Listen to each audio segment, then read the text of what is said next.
Dubai General Directorate of Identity and Foreigners affairs തൊഴിലാളികൾക്കായി work force run സംഘടിപ്പിച്ചു.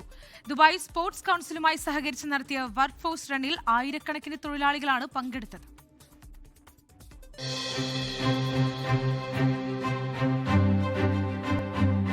തൊഴിലാളികളുടെ ആരോഗ്യം, ശാരീരിക ക്ഷമത, സാമൂഹിക ക്ഷേമം എന്നിവ പ്രോത്സാഹിപ്പിക്കുന്നതിന്റെ ഭാഗമായാണ് Dubai General Directorate of Identity and Foreigners Affairs Dubai Sports കൗൺസിലുമായി സഹകരിച്ച് വർക്ക് ഫോഴ്സ് റൺ സംഘടിപ്പിച്ചത്.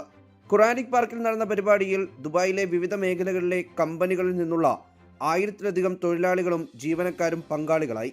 പരിപാടിയിൽ GDRFA Dubai director general lieutenant general Mohammed Ahmed Al Marri, labour relations regulation sector assistant director general colonel Omar Madar Al Mazeena, deputy assistant director general colonel Ahmed Al Hashmi എന്നിവർ ഉൾപ്പെടെ നിരവധി ഉന്നത ഉദ്യോഗസ്ഥർ പങ്കെടുത്തു.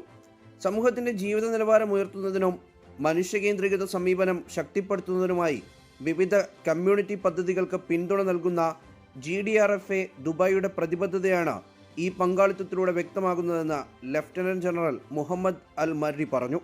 തൊഴിലാളികളിൽ പരസ്പര ബഹുമാനവും അംഗീകാരവും വളർത്തുന്നതിനൊപ്പം സമൂഹത്തിലെ വിവിധ വിഭാഗങ്ങളുമായി സജീവ ഇടപെടലുകൾ ശക്തിപ്പെടുത്തുകയാണ് ലക്ഷ്യമെന്നും അദ്ദേഹം വ്യക്തമാക്കി. 24 ദുബായ്. ലോകത്തെവിടെയായാലും ഏത് സമയത്തും 24 വാർത്തകളും ഓഗ്മെന്റഡ് റിയാലിറ്റി പാക്കേജുകളും എക്സ്പ്ലെയിനറുകളും വിശദമായി കാണാൻ ഞങ്ങളുടെ യൂട്യൂബ് ചാനൽ നിങ്ങൾക്ക് സബ്സ്ക്രൈബ് ചെയ്യാം.